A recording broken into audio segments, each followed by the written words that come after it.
Greater హైదరాబాద్లో రహదారులు సిద్ధమవుతున్నాయి. మితిమీరిన వేగం, నిర్లక్ష్యంతో ప్రజల ప్రాణాలు తీస్తున్నాయి భారీ ట్యాంకర్లు. క్షణంలోనే నిండు ప్రాణాలను బలి తీసుకుంటున్నాయి. అనేక కుటుంబాలు తీరని విషాదాన్ని నింపుతున్నాయి. రోడ్డు మీదకు వెళ్లాలంటేనే భయపడుతున్నారు సిటీ ప్రజలు.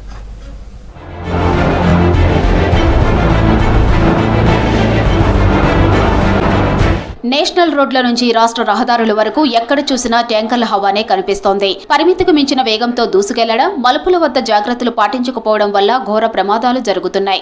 డ్రైవర్ల అజాగ్రత్త, సాంకేతిక లోపాలతో యాక్సిడెంట్స్ పెరుగుతున్నాయి. పెరుగుతున్న ప్రమాదాలపై అప్రమత్తమయ్యారు పోలీసులు. రోజూ తనిఖీలు చేస్తున్నారు. ప్రమాదాలకు ప్రధాన కేంద్రాలుగా మారుతున్న ప్రాంతాలను గుర్తించి అక్కడ ప్రత్యేక నిఘా ఏర్పాటు చేశారు పోలీసులు. ట్యాంకర్ డ్రైవర్లకు కౌన్సిలింగ్ ఇస్తున్నారు. రహదారి నియమాలు పాటించకపోవడంతో జరిగే నష్టాలను వివరిస్తున్నారు. ప్రశాంతంగా ట్యాంకర్లను డ్రైవింగ్ చేయాలని సూచిస్తున్నారు పోలీసులు. మనకి వెంగళరావు పార్క్ దగ్గర కూడా ఒక వాటర్ ట్యాంక్ డ్రైవర్ నిర్లక్ష్యంగా నడిపి ఒక ఇద్దరు ప్రాణాలు పోవడం జరిగింది. దాని సందర్భంగా మా సిపి సజ్జనర్ సార్, అదేవిధంగా మా joint commissioner Joel Davis sir మాకు నిర్దేశించడం జరిగింది. వాటర్ ట్యాంకర్ డ్రైవర్స్ అందరినీ కూడా మనం మీటింగ్ పెట్టడం జరిగింది. ఫర్ ఎగ్జాంపుల్ మనకి బంజారీస్ రోడ్ నెంబర్ 3లో ఉంటుంది, అదేవిధంగా వెంకటగిరి ఉంటుంది, అదేవిధంగా ఎస్ఆర్ నగర్లో ఉంటుంది. దాదాపు 200 వాటర్ డ్రైవర్స్ మా జూబ్లీస్ డివిజన్లో ఉన్నాయి జోన్లో.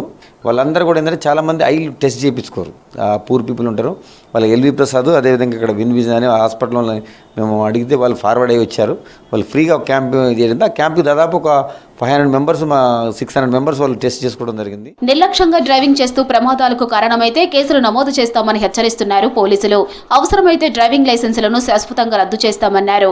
ప్రజల ప్రాణాలతో చెలగాటమాడితే పర్యవసనాలు తీవ్రంగా ఉంటాయని హెచ్చరించారు పోలీసులు. విజిబిలిటీ సరిగ్గా లేకుండా, ప్రాపర్ విజిబిలిటీ లేకుండా వాళ్ళు నడపడం వల్ల ప్రమాదాలకు గురై అనవసరంగా ప్రాణాలు కోల్పోయే అవసరం ఉంటుంది. వీళ్ళు కూడా ఎప్పుడైనా యాక్సిడెంట్ చేసుకొని ఎదుటి వాళ్ళ ప్రాణాలతో పాటు వీళ్ళ ప్రాణాలు కోల్పోయే ప్రమాదం కూడా. ఎందుకంటే ర్యాష్గా డ్రైవింగ్ చేస్తారు కొంతమంది డ్రంకే తాగి కూడా నడిపిన సందర్భాలు ఉన్నాయి వాటర్ ట్యాంకర్ డ్రైవర్స్. వాళ్ళు మనం అందుకని డే టైంలో కూడా మేము డ్రంక్ అండ్ డ్రైవ్ చేస్తున్నాం. ఇప్పుడు మా సిపి గారి ఆదేశాల వరకు అప్పుడప్పుడు మేము ర్యాండమ్గా చెక్ చేస్తున్నాం. ఎవరైతే వాటర్ ట్యాంకర్స్ ఉన్నారో తాగి ఉంటే మట్టుకు వాళ్ళ మీద సీరియస్ యాక్షన్ ఉంటుంది.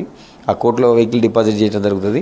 ఇప్పుడు ఏదో HMWSS ఉన్నారో వారి కింద అయితే వాటర్ ట్యాంకర్స్ ఉన్నాయి, అవి కంటిన్యూగా తిరుగుతుంటాయి. సమ్మర్ మనకు వచ్చింది కాబట్టి ఇంకా మూవ్మెంట్ ఎక్కువ ఉంటుంది. అందుకని మీ మీడియా ద్వారా వాళ్ళకి విజ్ఞప్తి చేస్తున్నాం. నగరంలో ట్యాంకర్ల ప్రమాదాలను అరికట్టడానికి డ్రైవర్లు, వెహికల్స్ యజమానులు సహకరించాలన్నారు పోలీసులు.